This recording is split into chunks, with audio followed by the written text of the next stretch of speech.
This is a great segue for me to bring Mr. Shiv Khera, who needs no introduction. He is an author, educator, business consultant, and a much sought after speaker. He inspires and encourages individuals to realize their true potential. He has taken his dynamic personal message to many parts of the globe. His 40 years of research and understanding has put millions on the path of growth and fulfillment. His book, You Can Win, and some others have sold more than 8 million copies. Tens of thousands of people have benefited from his dynamic workshops globally. Mr. Khera, the stage is all yours to help motivate all of us to see how do we take the next step in terms of our improvisation of health. Okay.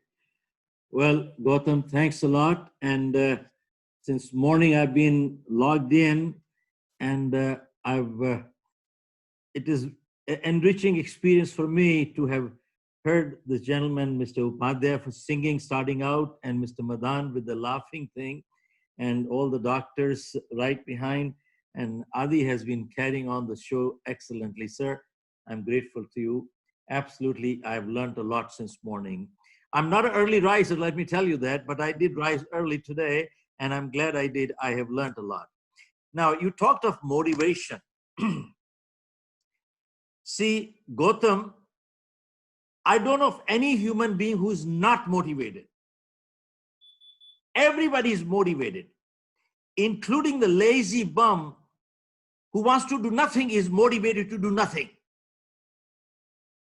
We are all motivated people one way or the other. The guy who does nothing is motivated to do nothing. So we need to be very clear, what are we doing? Now, we hear a lot of good things all over. Just to share with you a little bit of background of mine, and I heard a lot of people talking about health and stress factor. See, my academics are, I'm a BCom 3rd division, I failed my 10th. That's my academics. And I come from a business family in Dhanbad. We had close to 1,000 people working. The mines got nationalized, the government took over, and we came on the street. Street means street. And I was married just 4 weeks then. And I remember when my daughter was born, I did not have $10 to buy milk that night. I tried my hands on 3 businesses with no money, and I failed in all 3. Finally, I left India, went to US, and initially went to Toronto, started life with a bucket in my hand, washing cars door to door. And gradually got into selling vacuum cleaners. And then I was on the verge of being fired. And then something were turning points. And I'll share with you what were the turning points. And God was kind, moved around to the US, got into 3 businesses. I bought out a company out of California in 1984. Started the New Jersey operation with no clients. I sold my company with close to 500 clients. Now, why do I share this with you? Because while I was struggling, and we're talking of health, and I had a pain in my chest. Now, a friend of mine, very close friend of mine, who put me on to the cardiologist. And the cardiologist gave me all kinds of tests. And after doing all the tests, the doctor, I was sitting without my clothes up here, and the doctor in the white gown, the guy says, Shiv, all tests are negative, which is positive, he says. I said, all right, doc, tell me what's the matter. And he asked me, Shiv, what kind of work do you do? I said, I'm a consultant. He said, no. Anybody who's unemployed is a consultant. He said, tell me, what do you do? I said, I'm an international consultant. He said, you are internationally unemployed. He said, tell me, what do you do? I said, well, I do programs on attitude, leadership, motivation all over the world. Oh, he said, you do that? I said, yeah. And he just hit a little bit at my back. He says, buddy, time to practice some of your own stuff. How do you like that? He says, time to practice some of your own stuff. It's a lot easier to preach than to practice. Now, we talk of body-mind connection and work-life balance. Now, work-life balance, it's all a matter of priorities. It is, 2 things are crucial. It is all a matter of priorities. Everything is a priority.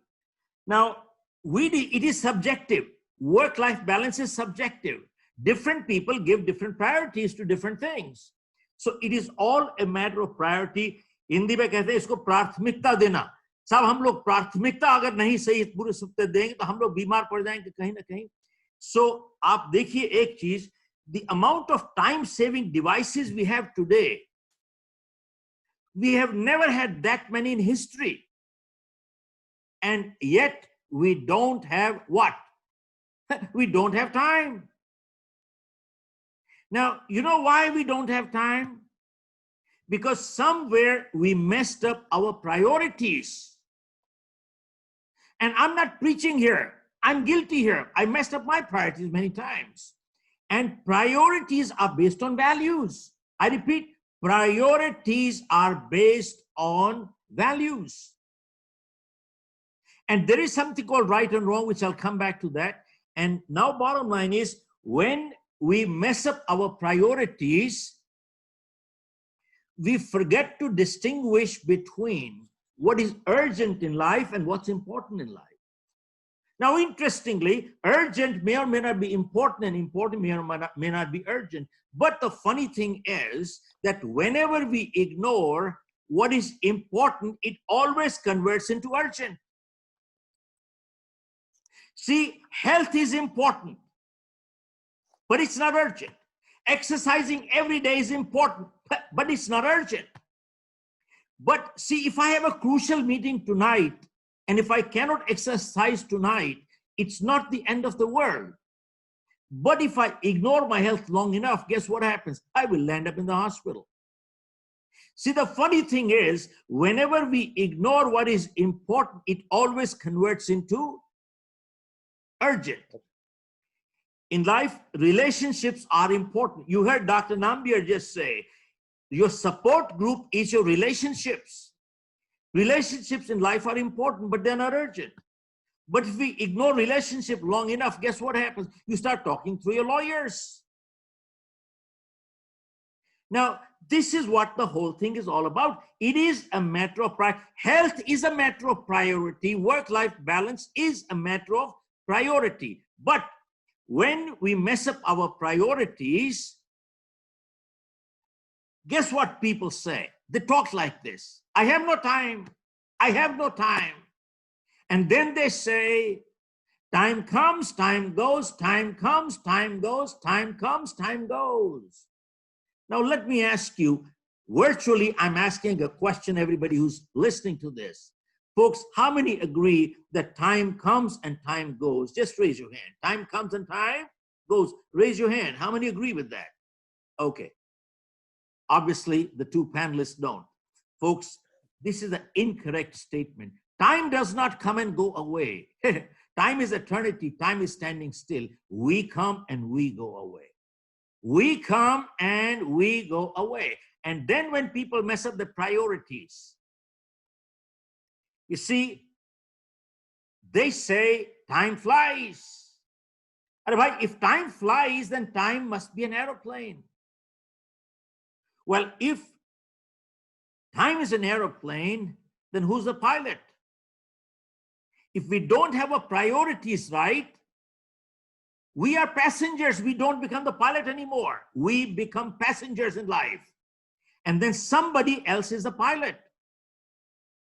तो साहब कोई और pilot है और pilot कहता है कि साहब I have good news and I have bad news. And the good news is that the tailwinds are favoring us. We shall reach our destination 1 hour in advance. That is good news. But the bad news is that the navigation system just broke. So we don't know where we're going. But then he says, don't worry, don't worry. I've got a parachute for you. तो साहब वो आपके पास आते हैं cabin में और आपको एक पैराशूट पकड़ा देते हैं और कहते हैं take this parachute and jump. तो आप वो पैराशूट लेके आप जंप कर जाते हो. And guess where you land? You land up in the middle of a jungle. And it is 9 o'clock at night. It is pitch dark. Pitch dark. Now think about it. Jungle has some rules. 10 o'clock, all animals will come out and they'll eat you up. And the only way to get out of this jungle is to run south. Now, in this dark, how do you know where is south? Now, at this time, miraculously, a salesman appears from nowhere. And he says to you, Mr. Gautam Sinha, don't worry. In this jungle, pitch dark, I can sell you a watch.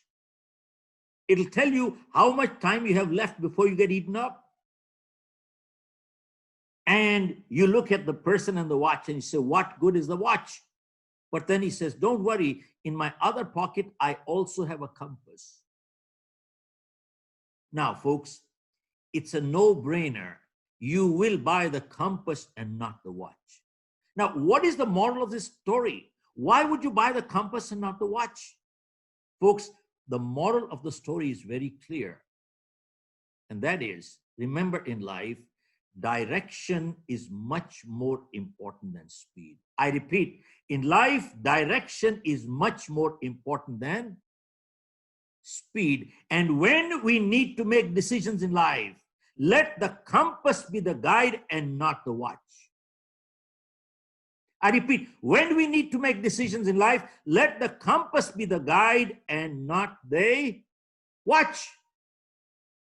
Because if we don't understand that, if we don't have our priorities right, I don't care how much exercise you do and how much well you eat, it's not going to work.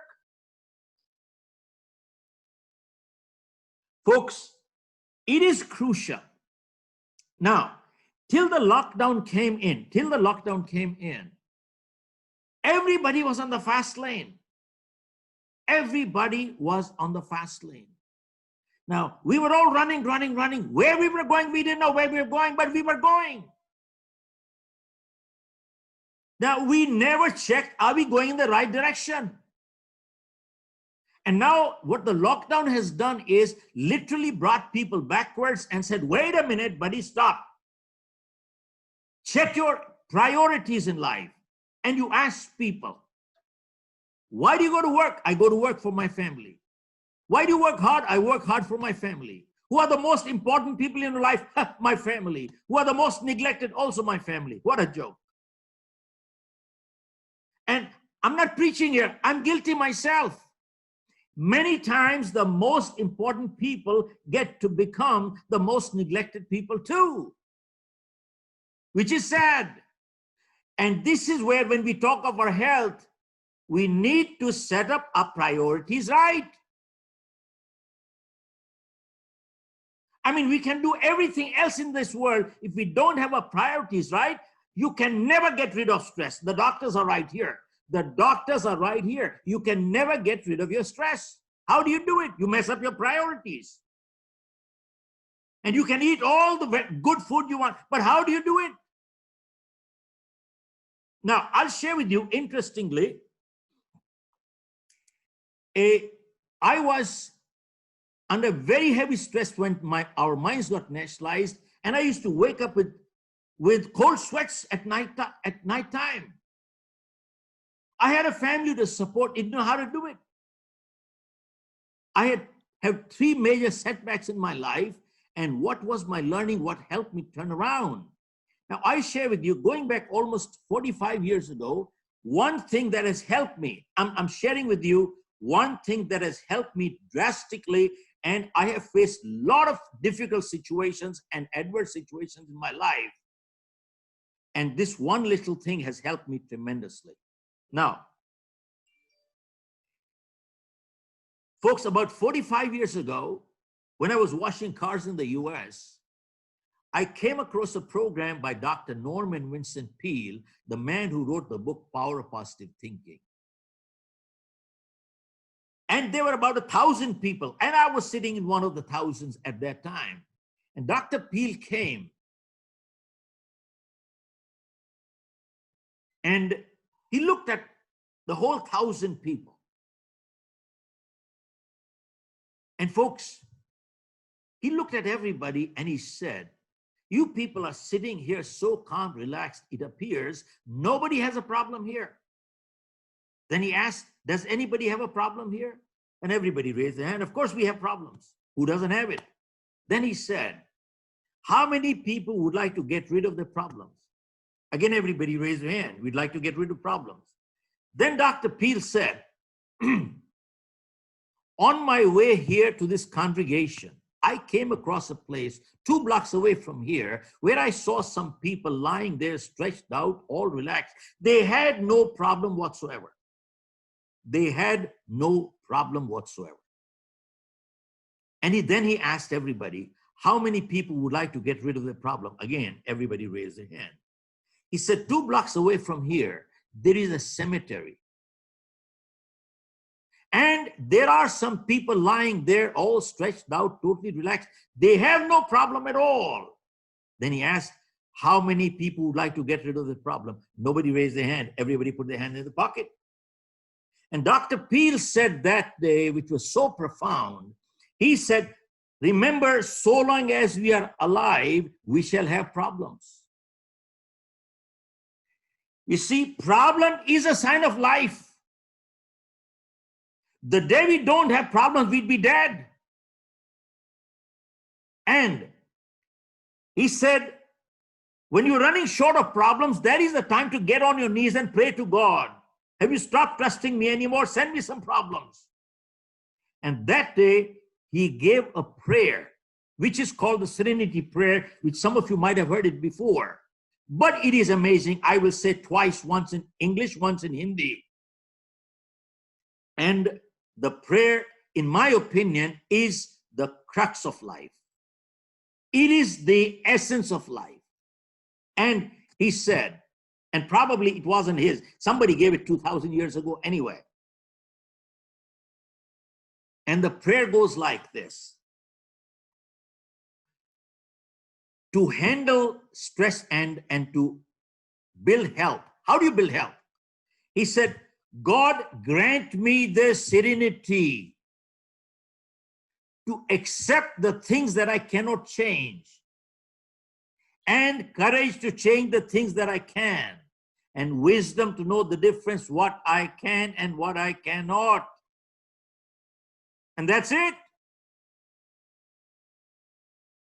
Folks, if you analyze this little prayer and dissect it, this is literally the crux of life, prepares us how to face life. I repeat, it prepares us how to face life. And all that stress and ill health comes because we are not able to face life. Now look at this. God grant me the serenity to accept the things that I cannot change. Now let me ask you, is everything in life within our control? Answer is no. Can we change everything the way we want to? Answer is no. There are many things beyond us, such as, I didn't choose my parents, neither did you. I didn't decide where I was going to be born, and neither did you. If this is my height and this is the color of my skin, there's nothing I can do about it. And granted, sometimes people are born deformed. What wrong did they do? Who knows? And granted, sometimes bad things do happen to good people for no fault of their own. What wrong did they do? Who knows? How did this coronavirus come and how did this pandemic come? I don't know, but it's here. It's here. But it says, what I cannot change, let me accept it graciously, not grudgingly. Because there are many people in life, they keep fighting the things they just cannot change. And they bring stress into their life. And they become paralyzed. And they become unproductive. So it says what? What I cannot change, let me accept it graciously, not grudgingly. And if I can change, then give me the guts to do it. I repeat, if I can change, then give me the guts to do it. And wisdom to know the difference, what I can and what I cannot. Now, you see, when I wrote my book, the latest one, which was launched last year in London, You Can Achieve More. And it says, I took this thought 2 steps forward, which said, life is full of choices and life is full of compromises. Now, let me ask you, having proper food is a choice. Exercising every day is a choice. Is stress also is a choice? Answer is yes. How is it a choice? Life is full of choices and life is full of compromises. Seems like a contradiction, but not really. See, folks, if I ill-treat you, I have chosen to be ill-treated, haven't I? If I treat you with discourtesy, I've chosen to be treated with discourtesy, haven't I? If I light up a cigarette, I've chosen to invite cancer, haven't I? If I drink and drive, I've chosen to invite an accident, haven't I? If I exercise every day, I've chosen to invite good health, haven't I? If I eat too much every day, I've chosen to be obese, haven't I? And if I tell lies, I've chosen to lose my credibility, haven't I? If I tell the truth, I've chosen to become a credible person, haven't I? See, folks, life is full of choices. Now, very important thing is, we are all free to the point of choice. Adi, we are all free to the point of choice. But after we make our choices, the choice controls the chooser. We have no more choice. Then we face consequences. I repeat, we are all free to the point of choice. But after we make our choices, the choice controls the chooser. We have no more choice. So, folks, what is success? Series of positive choices in life is called success. And series of negative choices in life is called failure. And that's it. Now, how is life full of compromises? As somebody said beautifully, in life, we cannot choose the cards that are dealt to us. What we can choose is how we play the game. And sometimes nature gives us a lemon. The choice is ours. Do we cry or do we make lemonade? That's a choice we have to make. Folks, go check out all success stories in this world. They had major setbacks in life. Folks, who was the greatest legend in martial art? Bruce Lee. You know, most people have heard of this legend, Bruce Lee, how well he did. But how many people right now know that Bruce Lee's one leg was shorter than the other by 1 inch? Folks, 1 mm, 2 mm, 3 mm can disalign a person. His one leg was shorter than other by 1 inch. And 2, Bruce Lee's eyesight was -10. -10. He couldn't see his opponent without lenses. But Bruce Lee practiced 5,000 punches per day. Now, you see, was Bruce Lee an exception? Answer is no. Go check out anybody who's achieved anything in this world. They had setbacks, major setbacks. Look, Michael Phelps, 2 years prior to the Olympics, he fractured his hand. And the doctor said, you cannot get in the water anymore. And even if your hand does get repaired, question is, will it have the same strength as it happened before? You are competing at the Olympics, not your neighborhood kids. And the Michael Phelps just said to the doctor, he was preparing for this event 10 years ago, for a decade. He told the doctor, I will get into the water. I won't use my hands, I'll use my legs. He continued using his legs. And 2 years later at Beijing, he created history, won 8 gold medals. And one of the event was 100 meters butterfly stroke. And guess what was the distance between him and the person who came second? 1/100th of a second. 100. And it is attributed that when he was practicing with his legs became so strong that is what gave him the push at the last point. But hear this. This is my version. Till now, I'm talking what I read in the newspaper. This is my version. I'm adding my stuff. The journalist was there and the press was there. And one of the journalists said, Mr. Phelps, you won 8 gold medals. Must be your lucky day. Must be your lucky day. And when Michael Phelps heard that one, he didn't like it. He called the journalist and said, you come here, I'll tell you how lucky I got.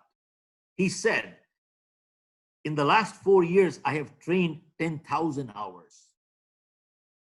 And if you're good at maths, it translates into 2,500 hours per year. And if you're good at calculus, that translates into 8 hours per day, no Sunday.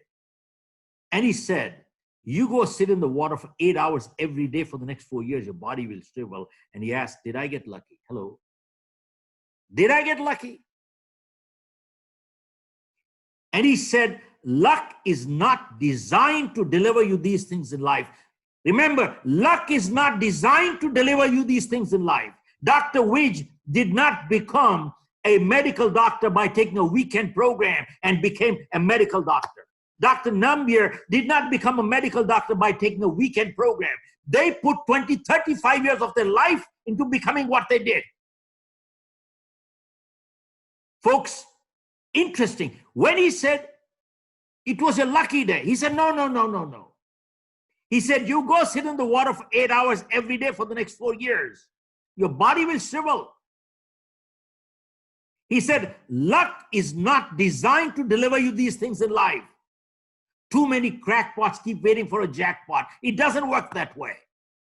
And he said, athletes train 15 years for 15 seconds of performance. Go ask them, did they get lucky?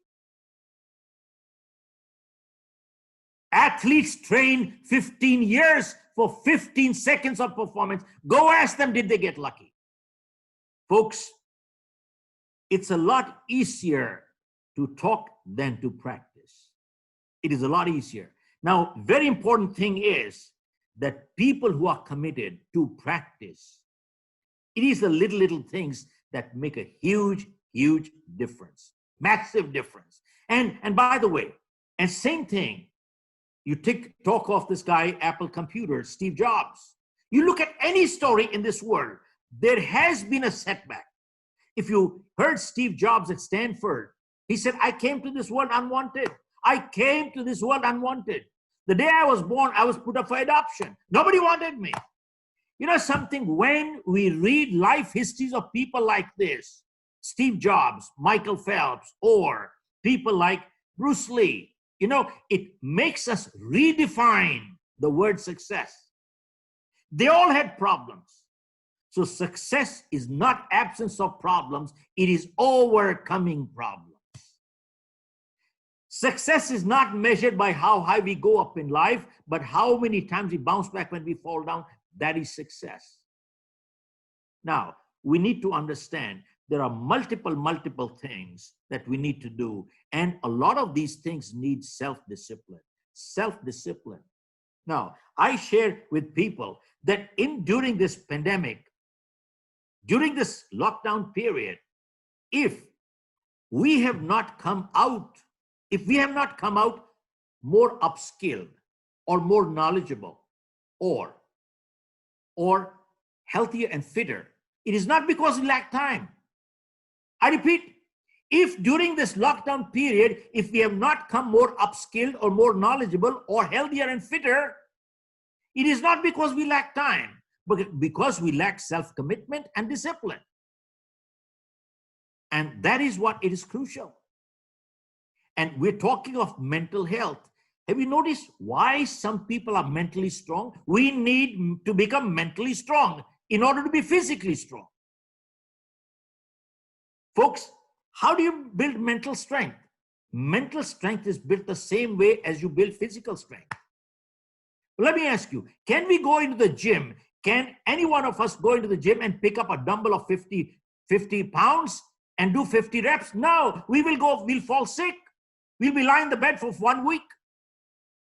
So you know something, what do? We pick up 5 pounds and do 50 reps. And then we do 10 pounds and 50 reps. And we become a little more stronger and build more muscle. And then we pick 15 pounds and do 50 reps and 100 reps. And gradually we build strength and we become more and more and more, and we become stronger and stronger. That is how you build physical strength. Mental strength is exactly built the same way. Folks, if all of us want to become mentally strong, positive people for the rest of our life, overnight, it will not work. We hit disappointment.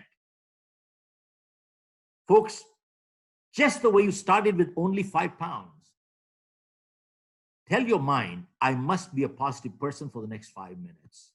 5 minutes is a lot easier than a lifetime. It's a lot easier. Then once you're positive, stretch to 10 minutes.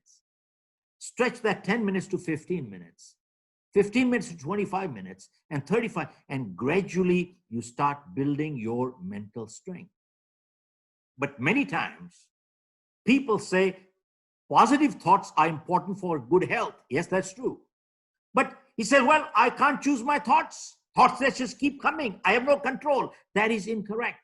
In fact, I was invited by the Cancer Society once to address terminally ill patients. Well, that was a tough one for me. Very tough. How do you tell them to be positive where the doctors have said, pack your bags, you're going upstairs? When all the doctors said, pack your bags, you're going upstairs. And they want me to come and motivate them. How do you tell them to be positive? I came across cases where people have overcome cancer. Lance Armstrong and many others. But then I said, they heard all that stuff before. But how do you choose positive thoughts when the doctor said, pack your bags, you're going upstairs? Interestingly, I learned something from my daughter that day. And she said, she saw me struggling. And she said, Dad, what's the matter? I said, how do you tell people to choose positive thoughts? She said, Dad, sit down. Listen to me carefully. This is how you choose positive thoughts. Now, you are a vegetarian. You go to a restaurant and you order a dish of vegetarian sandwich. And supposing 10 minutes later, the waiter brings you a dish of what? Chicken sandwich. And she asked me, Dad, what would you do? You ordered vegetarian sandwich, but they bring chicken sandwich. What do you do now? You have a choice. Either you will become a non-vegetarian and eat meat, or what do? You call the waiter back and say, I did not order this. Take it back. I will not eat this. And you will put your foot down and say, I will not eat this. Take it back. She said, Dad, exactly the same way you choose positive thoughts in life. Because once in a while, negative thoughts will come. And what do you say? I didn't order this, take this back.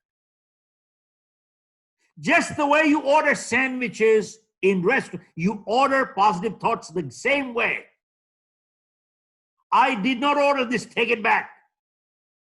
Folks, this is the way to do. Many places you hear what to do, how to do. How to do is a big one. We need to condition ourselves mentally. How come there are some people who are mentally strong? Every time they do it right. We need to condition ourselves mentally. I repeat, the whole process starts with mental conditioning. If we are not mentally conditioned, I don't care what you do. You can't even meditate properly. People who have problems, they can't handle the problems. You know what? They are advised by practitioners, take a vacation, you'll find a change. What do? They go to Bahamas and they carry their problems there too. They carry their problems there to vacation also. Mr. Khera, just doing a time check. Okay, I'm done. I'm done. Yes. I'm so sorry. Just take another minute to wrap it up. Yes. No, I'm wrapped up This right was now. very interesting. I was Yes. just waiting for you to give me a cue, but apologize. I do get carried away sometimes. No, this was wonderful, and I could enjoy hours listening to this. Thank you Well, for the very enlightening and powerful talk that you did.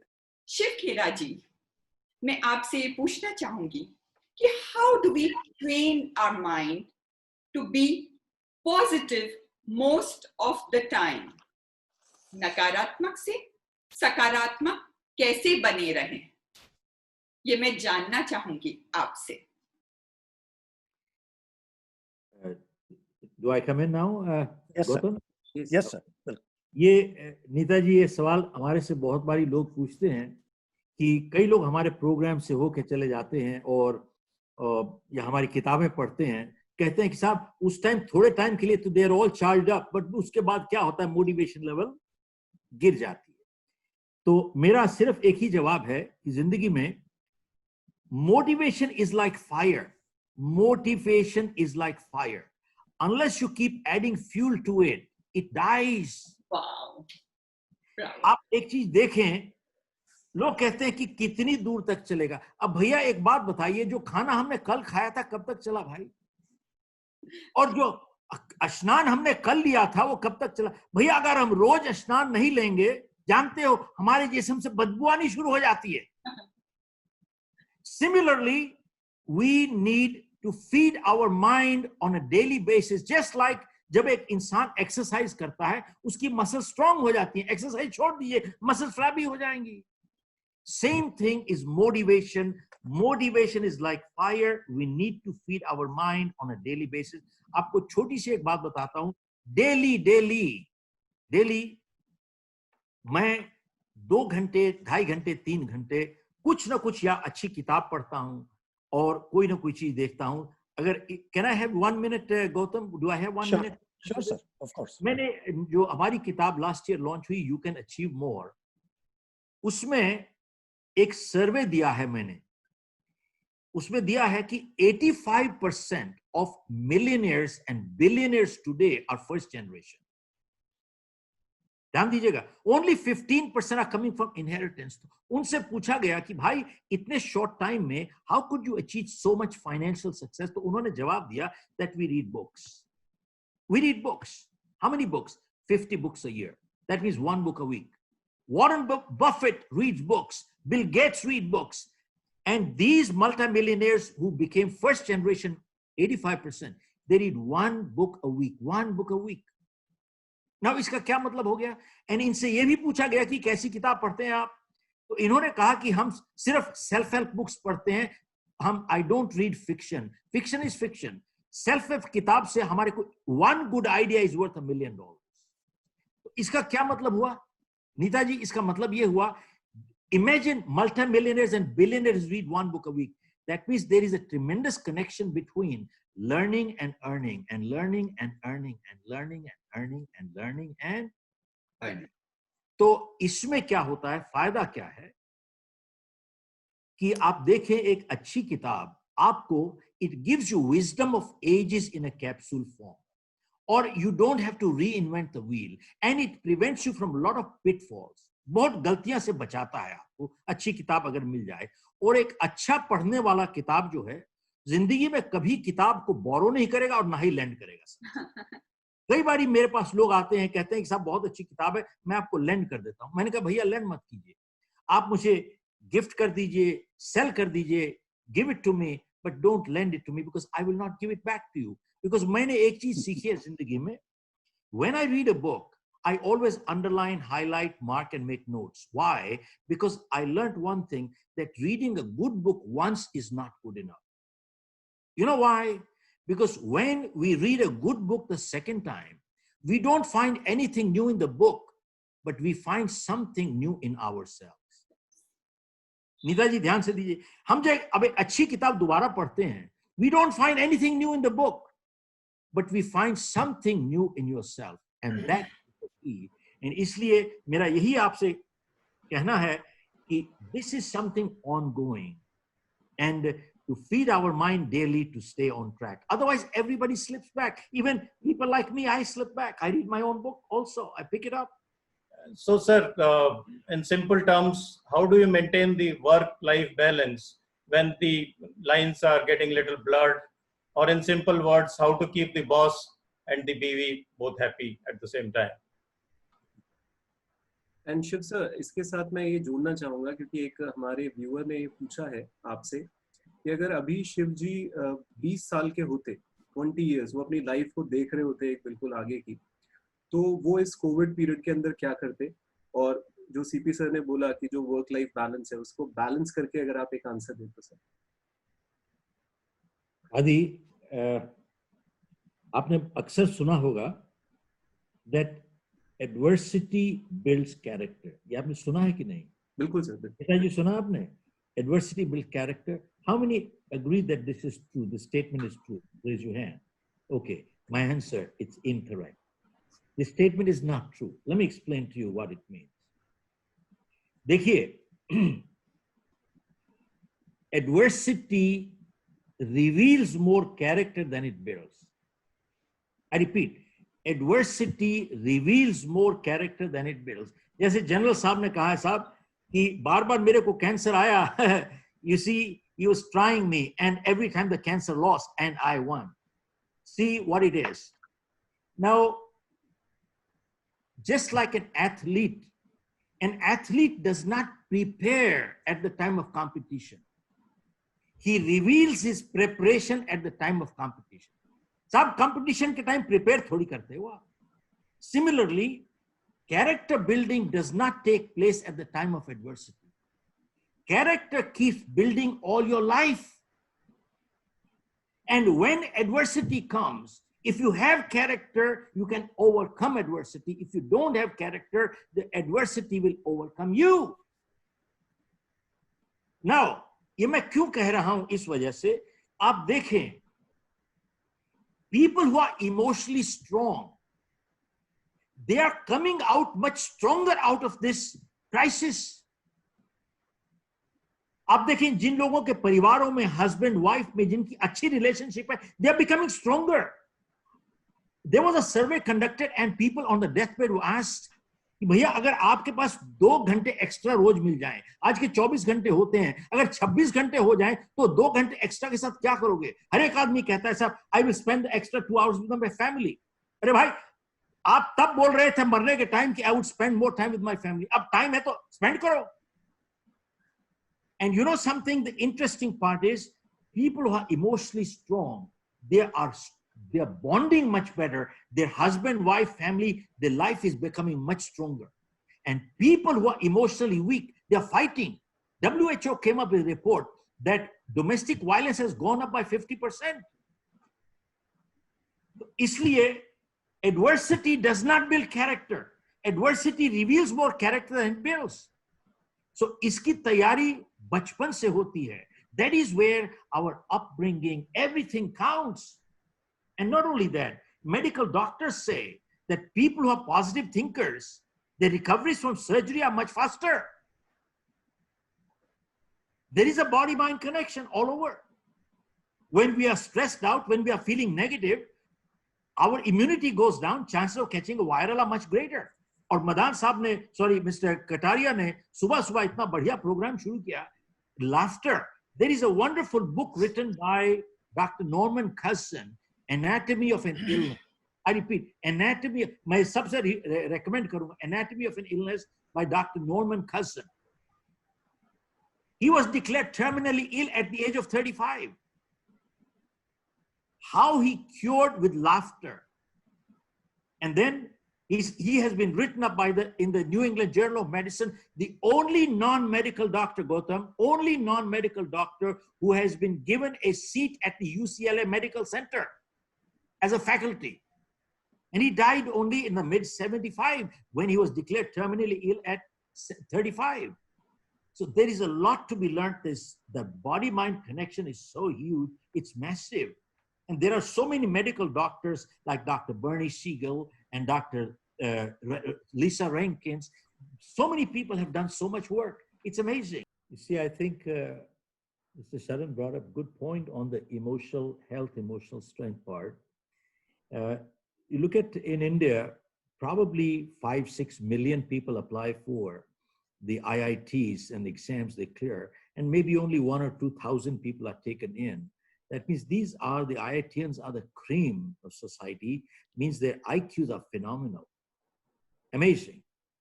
And guess which group has one of the highest suicide rate? Also the IITians. Look at this, how sad. the tremendous IQs, but the EQs are missing, the emotional strength is missing. And that is sad. Now, I just want to make one point, and whatever my study has led me to believe so far, pretty much all over the world, 5,000% of challenges and problems or emotional disturbances come because of low self-esteem or inferiority complex. Another word. And to build emotional strength, we need to have high self-esteem. Now, what is self-esteem? Self-esteem is the way we feel about ourselves, which is our self-worth. We feel about ourselves. When we feel good, the world looks nice, productivity goes up, and relationships are a lot better, aren't they? And the reverse is just as true. And Neeraj, self-esteem is inversely related to egos. Have you seen people with the egos like a know-it-all? What do? They talk down to people, don't they? They put down others, don't they? And every decision they make is more to satisfy ego than makes sense. Now think about it. Why does a human being put down another human being? It is sadistic but true. There are some people in this world who feel good when the other person feels bad, which means they don't want to lift themselves up, but they want to pull others down. Now, how can they have emotional strength, such people? How can they build good relationships? It'll never work like that. You see, people who are emotionally unstable, you can't trust them. They don't trust themselves either. See, they have mood swings and so on. So what is the driving force to high self-esteem? Only one thing. 30 seconds. Are you there? Yes, sir. We Okay. understand. 30 seconds. You see, what is the driving force to high self-esteem? It is self-acceptance. Self-acceptance says, I accept myself the way I am with my pluses and minuses. I'm not perfect. I realize that. It says, I am not perfect. I make mistakes. I made mistakes. I apologize for my mistakes. I seek forgiveness for my mistakes. I'm not proud of my mistakes. I learned from my mistakes. I will not repeat my mistakes, but I am not a mistake. I am not a mistake. I have been created by God. I accept my pluses and minuses. Now, that doesn't mean complacence. That is arrogance. This is totally the epitome of humility, which says, I accept myself. And this was demonstrated by Charlie Chaplin beautifully. Once Charlie Chaplin was going through Europe, he saw a big hoarding Charlie Chaplin lookalike contest. And he decided to participate. And guess what? He lost. And he started thinking that I'm the only one who knows who the real Charlie Chaplin is. The real one loses and the fake one wins. Then he started thinking, should I tell them who am I? Because I'm the real one anyway. I'm the only one who knows who the real one is. But then he started thinking, why do I need to tell them? Do I have to prove anything to anybody? I know my true identity. I have to prove nothing to anybody. And he said, I am at peace with myself. He walked away. This is emotional strength. I have to prove nothing to anyone. This is not arrogance. It says, I understand who I am. I'm not perfect. I make mistakes. I made mistakes. I learned from them. I seek forgiveness. I will not repeat them, but I am not a mistake. We need to accept ourselves as a creation of God with our pluses and minuses and keep improving. Thank you. First takeaway was from Mr. Shiv Khera in understanding or redefining success. Till now, in the management school, the bookish definition was success is the predetermined achievement of predetermined goals at an individual level. But today, Mr. Shiv Khera made me understand that success is overcoming problems. In fact, it is indeed, the life is full of battles, and winning small battles is the success, not just a big war. You can't just win a big war and be success. Successful people do win small battles, and that makes them achiever at the end of the day. Thanks, Mr. Shiv Khera. And the second takeaway was from Dr. Pankaj Vij. Basically, I could understand that what is the relevance of wellness for a healthcare service provider to the larger society. In fact, we at CK Birla Hospitals were trying to transform from curative medicine, which is very much prevalent in India, and we, the service providers, healthcare service providers, are basically involved into curative treatment of diseases. But what we are transforming, or what we are trying to reach now, is the preventive medicine, right? If the wellness and if the discipline is maintained in an individual level, then it automatically takes us to the direction of the wellness. And that is what we are propagating at CK Birla Hospital.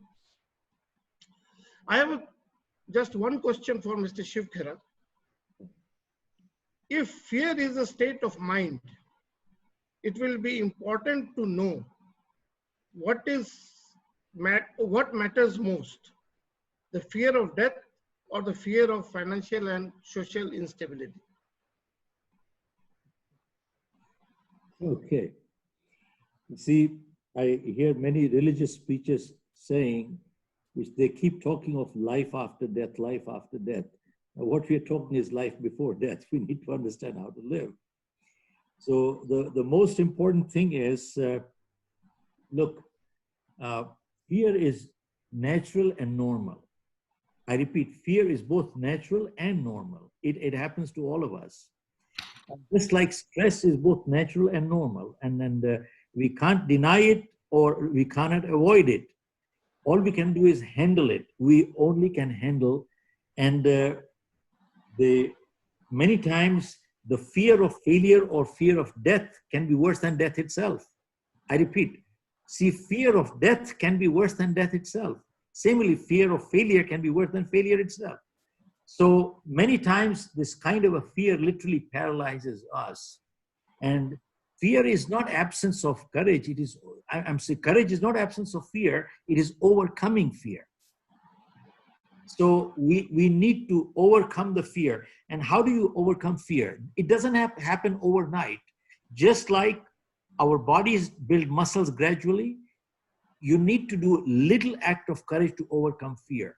And your courage goes up slightly more. And you do a little bit more, and the next time you overcome something more. And just like, I just want to make a comparison here. The champion athlete, many times their morale is low. But a good coach will never put a champion when his morale is low against a star fighter. They give him a very weak fighter. And the champion beats the weak fighter. And his self-esteem goes up, morale goes up. Then they give a slightly stronger fighter, and then the morale goes up. And then you bring a slightly stronger fighter, and their morale goes up. And they keep building this guy up. Remember, the champion's morale also goes low sometimes in life. And this is how a good coach builds the champion's morale up, by giving a weak fighter and pin him down till a day comes, he says, I'm ready, get your tiger. So that is the only way. There is no other way. It is practice, mental toughness, overcoming fear, and nothing else. Thank you.